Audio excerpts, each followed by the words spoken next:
ब्रह्मनाथ ओ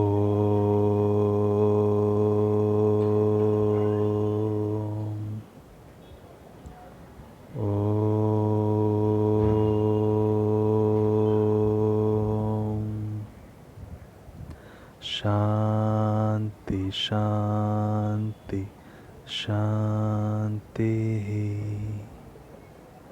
स्वस्थ।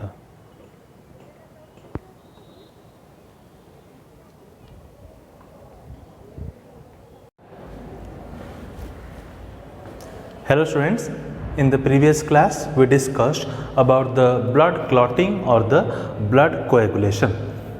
We discussed students, whenever any cut happens, the blood oozes out or releases from the blood vessels. So after some time what happens? The blood flowing stops. So why does it happens? It happens due to the mechanism of the blood clotting. The blood initially flows from the blood vessels for 2 to 3 minutes, but after that sometimes the blood flow stops due to the action of the blood clotting. We discussed students what are the various steps that are involved under the blood clotting. We discussed 3 important steps are involved or present under the blood clotting or the blood coagulation process. Whenever any cut happens, tissue ruptures and it releases the we can say the blood factor, or we can say the blood clotting factor number 3, that is your thromboplastin. Whenever also the blood platelet also disintegrate to release the platelet factor number 3, that is also known as the thromboplastin. We discussed students about 13 blood clotting factors are present which are required for the clotting of the blood.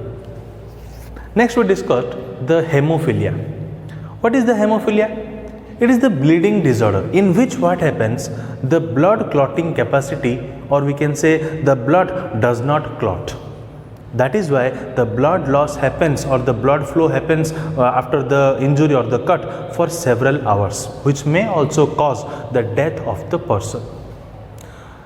Further we discussed that the hemophilia is of 3 types: hemophilia A, hemophilia B, hemophilia C. If the blood clotting factor 8 is absent, then the disorder is known as the hemophilia A. If the blood clotting factor number 9 is absent, then the disorder is known as your hemophilia B. If the blood clotting factor 11 is absent, then the disorder is known as your hemophilia C. Next we discuss students, in the general step we discussed from the tissue it ruptures during the cut or injury, and the factor number 3, that is your we can say thromboplastin, releases. In also the blood platelet disintegrate to form the or releases the platelet factor 3, that is your thromboplastin. Next we discuss the various pathways, how the thromboplastin are being formed, how from the tissue the thromboplastin are being released. It is known as the extrinsic pathway. And also we discussed inside the blood vessels, whenever the blood platelet disintegrate and releases the platelet factor 3 thromboplastin, how it releases. That we discussed in the intrinsic pathway.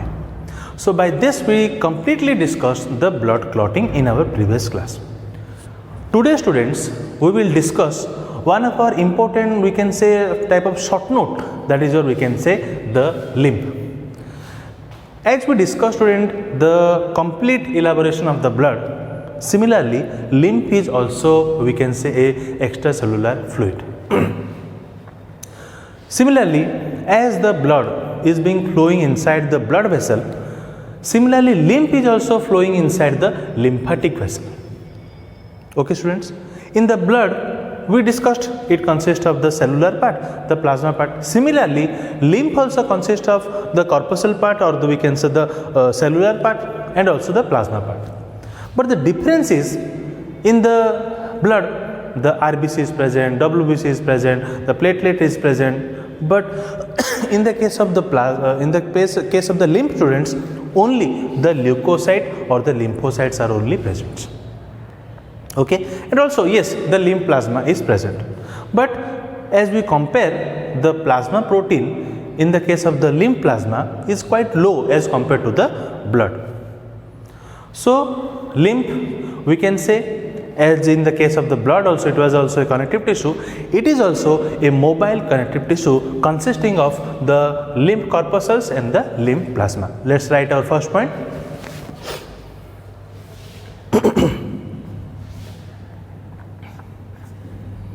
Lymph is a mobile connective tissue consisting of lymph corpuscles, means the cellular part, and the lymph plasma. Lymph corpuscles and lymph plasma and lymph plasma. Next point, students, where is this lymph is being secreted? The lymph is generally secreted in the lymphoid organ, and the largest lymphoid organ is the spleen. The spleen is an organ which is present, we can say, lower to the ribs, or we can say it is present below the ribs and just above the stomach, or we can say it is present near to the stomach. Okay, so we can write our next point. Lymph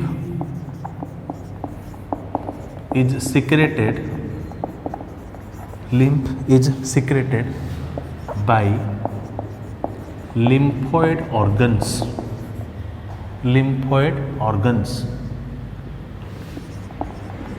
okay, and spleen is the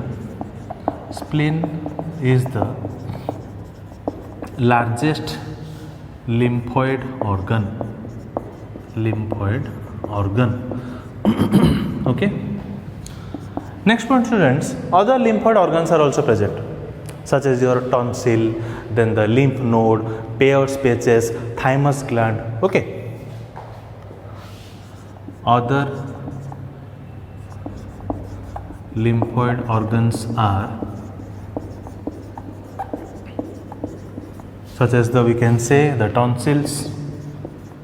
Okay, tonsils present, we can say nearer to the pharynx region. Okay, tonsils, then the lymph nodes, then the Peyer's patches. Peyer's patches are patches like substance, those are present in the small intestine region. Peyer's patches. Okay, tonsils, lymph node, Peyer's patches, thymus gland present above the, we can say, in front of the heart, thymus gland.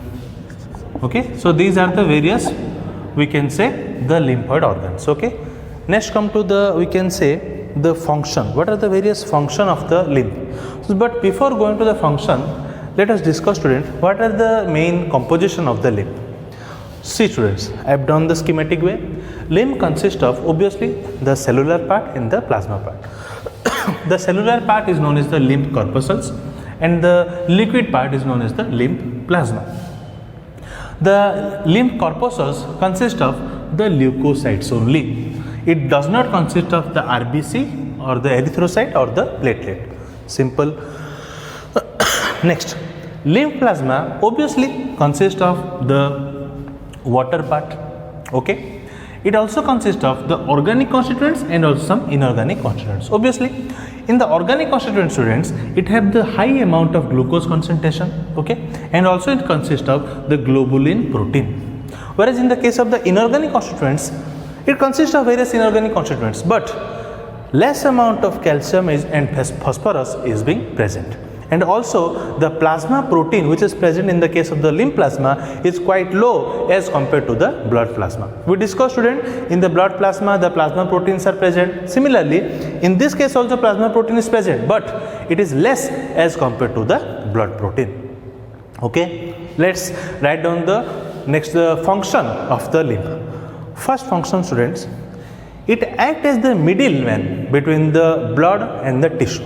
Means it is being present in between the blood and the tissue. So that is why it is being said as it acts as the middleman between the blood and the tissue. Okay. So let's write our first point.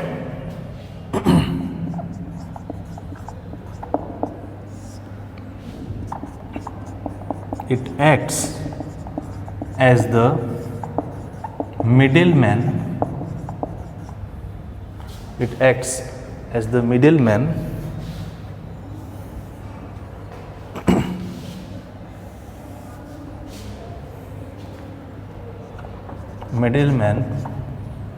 between the blood and tissue. Okay, student. Next point.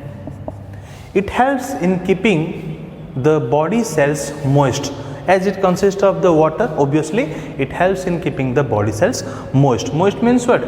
Like means having the watery content, highly watery content. Okay. Next point, we can say it helps in keeping the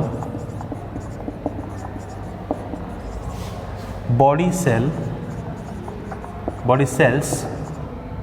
moist. Okay. Next point. It helps in students maintaining the volume of the blood. Okay, means it plays the major role in maintaining the volume of the blood inside the body. Okay, so we can write our next point. It maintains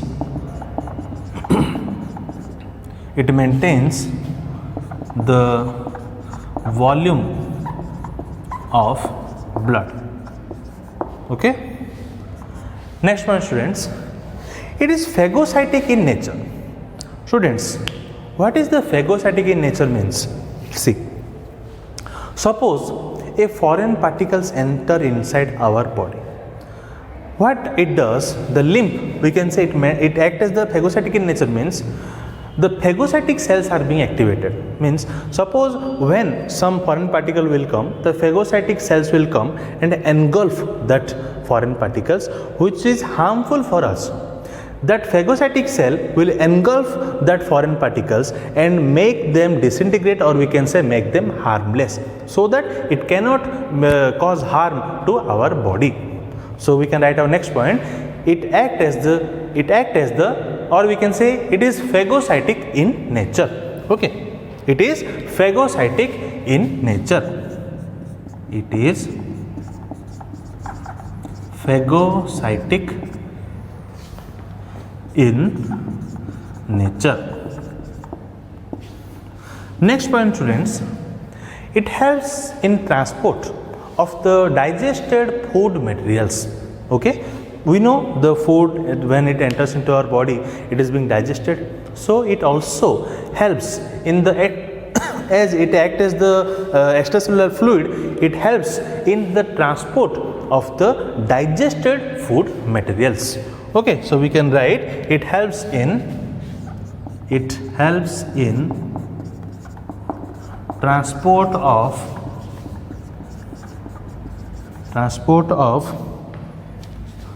digested food materials. Okay.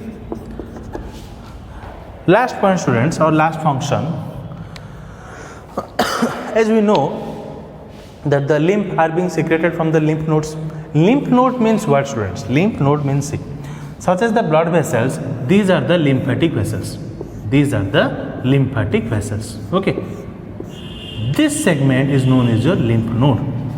Okay, lymph node. And this lymph node helps in secretion of the antibodies. Now the question arises, what are the antibodies means? Students, antibody means, always remember, whenever a foreign particle which is harmful for our body enters into our body, it is known as the antigen.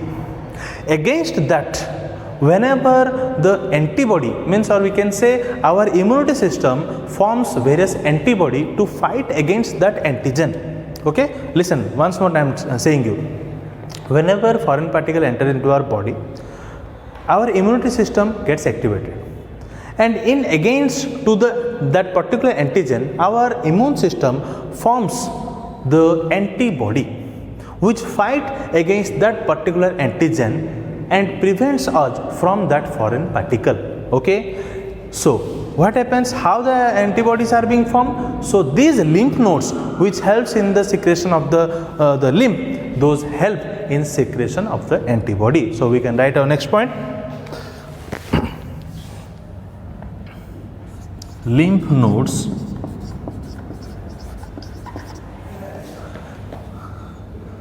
helps, or we can say secretes the antibody. Lymph nodes secretes the antibodies. Students, always remember, lymph is always related to our immunity system. Okay, because it consists of the lymphocytes or the leukocytes. Always lymphocytes means, students, or the leukocytes means those will produce the various types of antibody.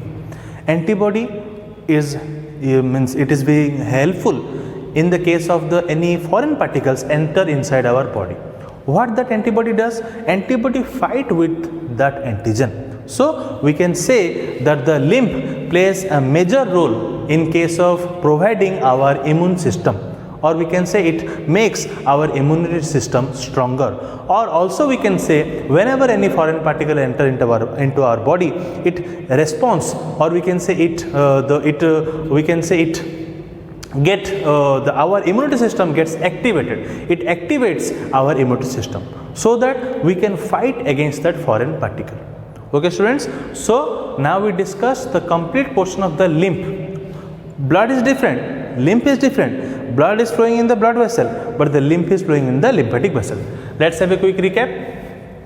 Lymph is a mobile connective tissue consisting of lymph corpuscles and the lymph plasma.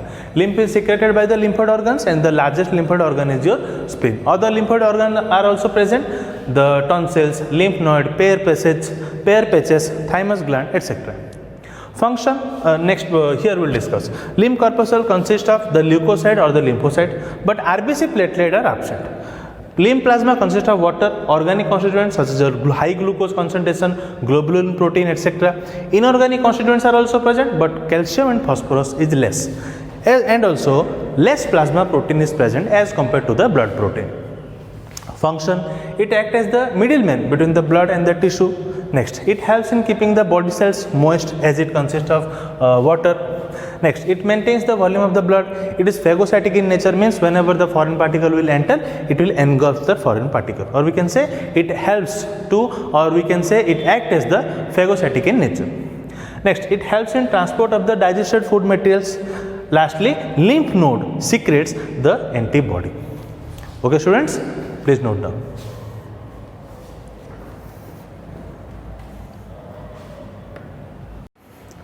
Next, students, will discuss our one of the most important long question, that is, or we can say the internal structure of the heart. But before going to that, we'll discuss what is the human circulatory system, because it comes under the human circulatory system. Students, the human circulatory system consists of two important systems. One is your blood vascular system, other one is your lymphatic system. We discussed both the extracellular fluid. One is your blood also we discussed, another one, that is your lymph, also we discussed. So in the blood vascular system, obviously we know the blood flows inside the blood vessel. Whereas inside in the lymphatic system also we discussed that the lymph flows inside the lymphatic vessels. Both the systems are closed time. Okay, so let's write down. First, we can say the human circulatory system consists of the blood vascular system and the lymphatic system.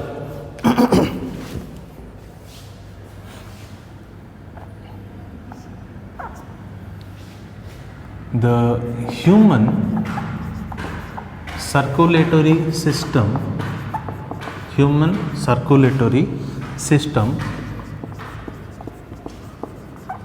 consists of we can say the blood vascular system,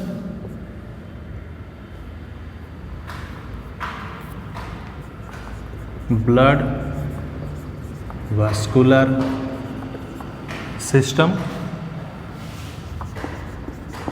and lymphatic system.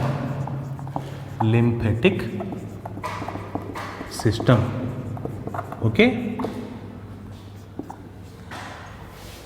Blood vascular system and the lymphatic system both are closed type. We can write both the systems are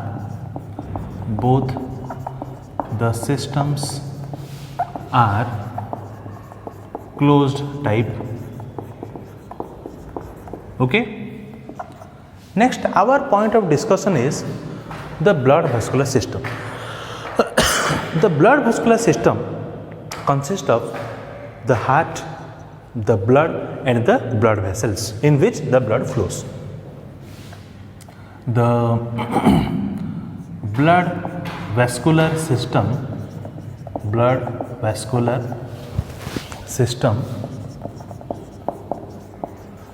consists of heart, blood and blood vessels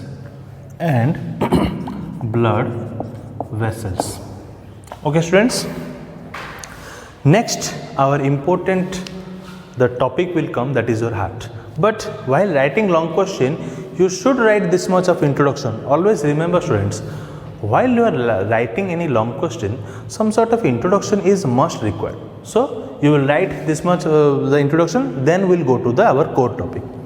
Now come to our topic students. Now we'll discuss the introduction part of the heart, means what is the shape, how is the size, okay, where is the location, etc. Now come to the heart shape, size and location. See here students, this one is your lungs, okay, the double wall lead lungs. We know students, the space that is present in between the lungs, it is known as the mediastinum, in which the heart is being located. You can observe students, the left lung is slightly, we can say, narrower and a notch, means a curve is present where the heart is being located. Students, heart is being located means it is being slightly tilted towards left, like this it is being located, okay. That is why you can see here a curve is present, that is called your cardiac notch, okay. And also you know it is the below the lungs the diaphragm is present, and this one is your heart. So we can write first point, heart is a hollow, means it is hollow, not solid, it is hollow. Blunt means slightly tilted, blunt means the end portion is like this, blunt means the end portion of the heart is like this, that is why it is called as the blunt. Blunt, conical, or we can say hollow, blunt, conical or bluntly conical, okay. And it consists of 4-chambered muscular structure, or we can say it consists of 4 chamber, 2 atrium, 2 ventricle, okay. Let's write this point. Heart is, we can say, hollow, then bluntly conical,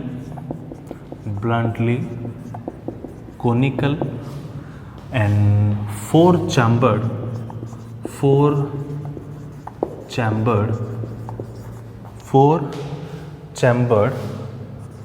muscular structure. We can say heart is hollow, bluntly conical, 4-chambered muscular structure, okay. Students, what is the average size of the human heart? The average size of the human heart is about a human, or we can say adult human fist. This one is your fist students, this is my hand, this one is my fist. So my heart is generally on an average it is of size like this, or we can say human fist. We can say the size or the average size of the human heart is of an adult human fist, okay. So we can write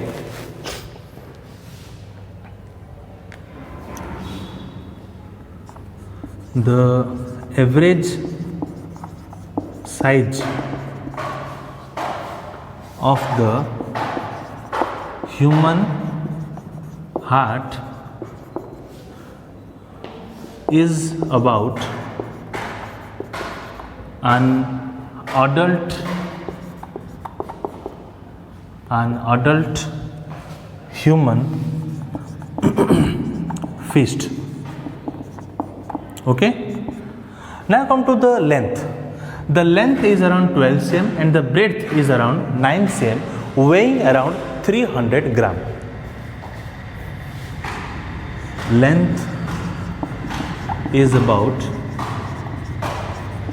12 cm and breadth is about 9 cm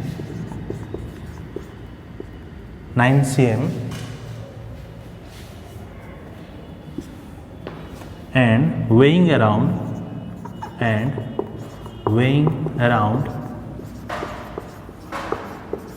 300 gram.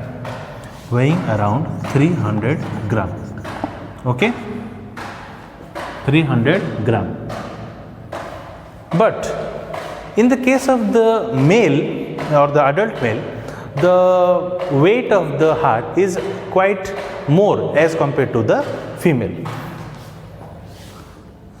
In male, the average weight is about 280 to 340 grams.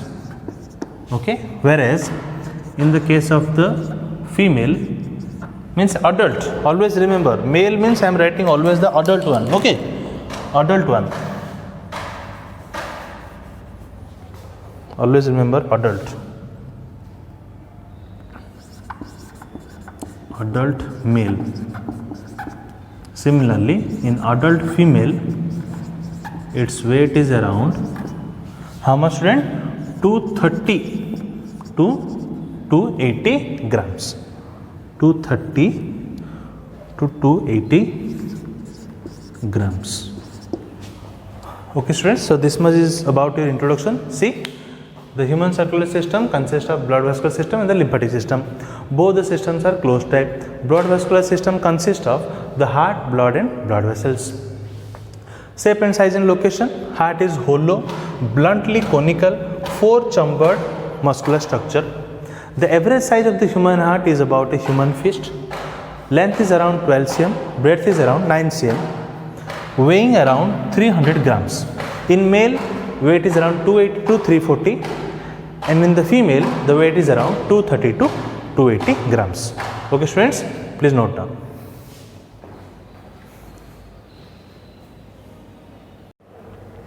Now, students, we will discuss the pericardium and the histology of the heart.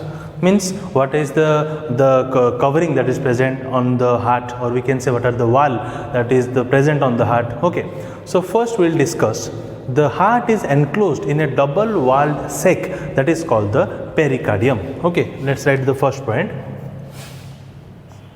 Heart is enclosed, means covered, enclosed by a double wall sac called pericardium. Pericardium. Don't worry, I will make you understand completely. Okay, see student, the heart is being enclosed. Suppose this is the heart, means it is being enclosed by a double walled sac. Sac means anything having the space. It is enclosed by a layer having the double layer, or we can say double walled sac, that is known as the pericardium. See students, pericardium consists of two layers.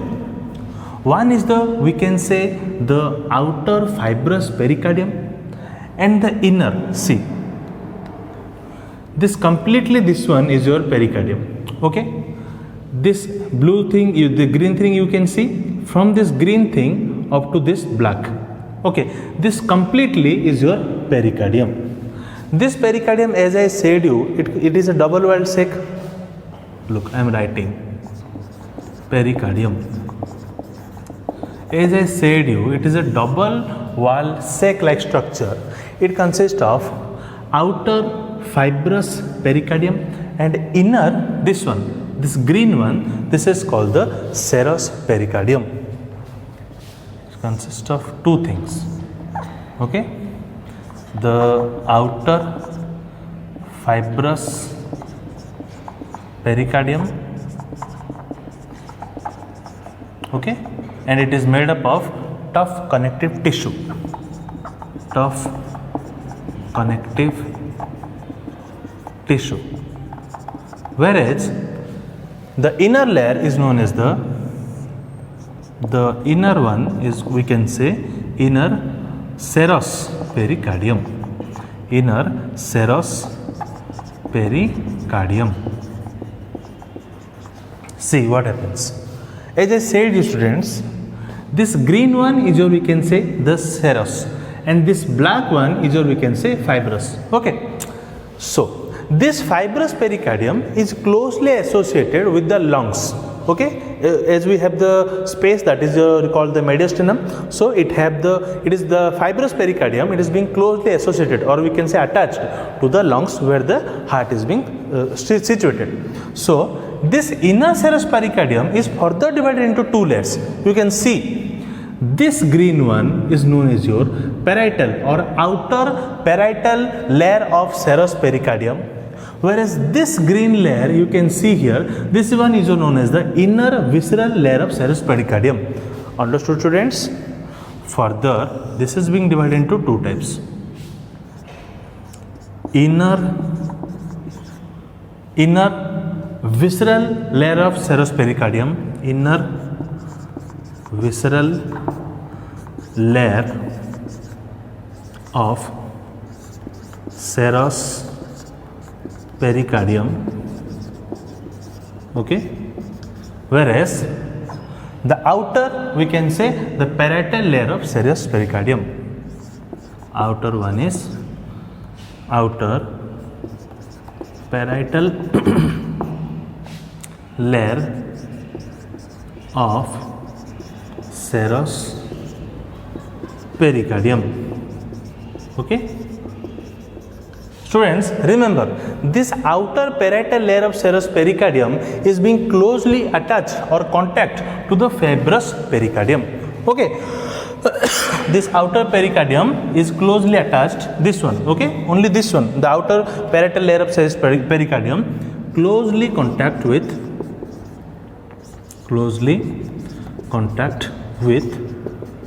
the, you can see, the fibrous pericardium,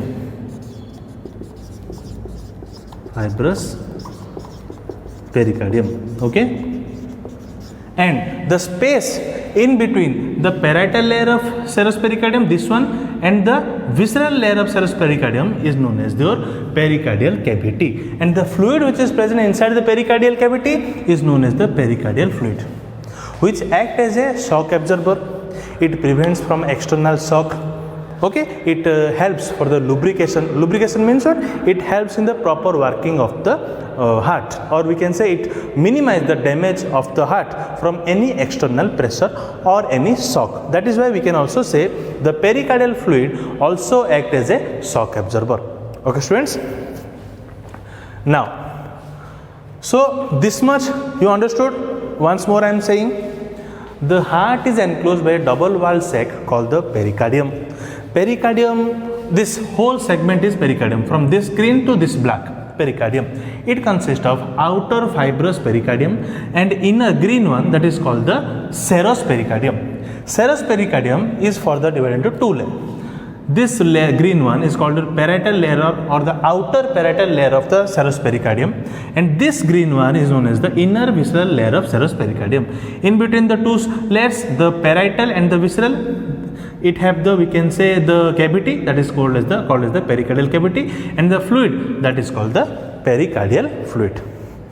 Okay, student, you clearly understood what is the covering of the heart. Okay, so if question comes, what is the covering of the heart, or we can say it is enclosed by a double walled sac like structure or the sac like covering, that is called the pericardium. Okay, please note down.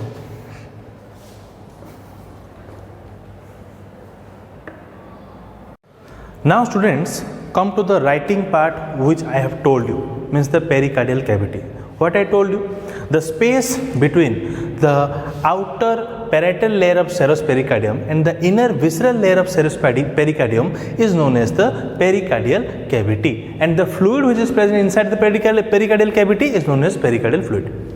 This pericardial fluid helps for prevention of any form of the external shock or external pressure. Let's see. The space between the outer parietal layer and the inner visceral layer, which is filled with the pericardial fluid. Okay, that is known as the pericardial cavity. What is the function of the pericardial cavity? It helps in the lubrication of the human heart, means the proper functioning of the human heart. Okay, so that no damage should happen to the human heart while working. Then it acts as the shock absorber, means if any form of shock will come, then it will resist, or we can say the pericardial fluid will help to prevent from that shock to the heart. Next, it also protects from any form of the external pressure. Okay, students. Next, come to the histology of the heart. Histology means what, students? Come to the tissue level, means which the heart is made up of the which type of wall, which consists of which type of tissue, that thing. See, students, we have now discussed that heart is enclosed by a covering that is called the pericardium. What are the various walls that is being present? It consists of 3 walls. The inner, that is called the endocardium. You can see this black chain like substance. Okay, then this red like substance is nothing but your middle, that is called your myocardium, and epicardium. Epicardium means which, students, which layer? You can see, students, this green one. This green one is closely associated with the myocardium, forming a thin membrane like structure. That is why I taken the labeling from this, means the mixing of this green layer and the red layer. You understood? See, this green layer means what? The visceral layer of the serous pericardium, okay, is closely associated or closely contact with the myocardium. That thin appearance, or we can say the thin wall is known as the thin membrane is known as the epicardium. And also the endocardium is made up of the simple squamous cells, whereas the myocardium are basically made of the cardiac muscles, which plays the major role in the doing the various cardiac functions. And also the outer layer, that is called as the epicardium, which is made up of the coelomic epithelium cells. That is why I have written here, the wall of heart consists of outer epicardium, middle myocardium, inner endocardium.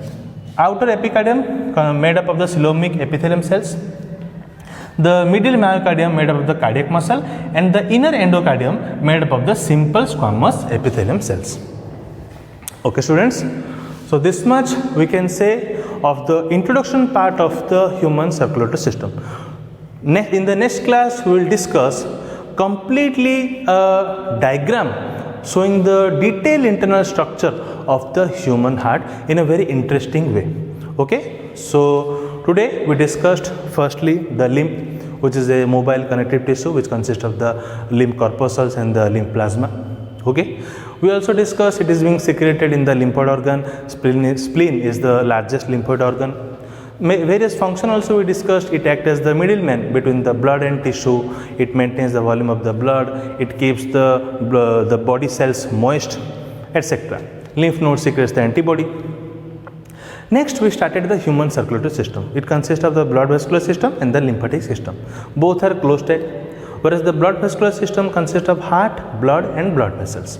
Next, we discuss the shape and size of the heart. In an adult human, the size of the human heart is about an adult human fist. Okay, length is around 12 cm, breadth is about 9 cm, weighing around 300 gram. In average male, it weighs around 280 to 340 gram, whereas in the case of female, it weighs around 230 to 280 gram. Okay, in various books, the number can vary, but don't worry, you can write this one. Next also, we discussed the various layers, or we can say the heart is being enclosed by a double walled sac called the pericardium, and detail we discussed about how the pericardium structure is. And also we discussed the fluid that is present inside the pericardial cavity, that is called the pericardial cavity, and its function.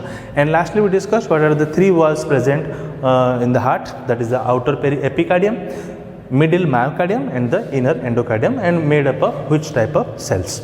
Okay, histology means discussing on the tissue level. So that's all for today. We will meet in our next class. Thank you.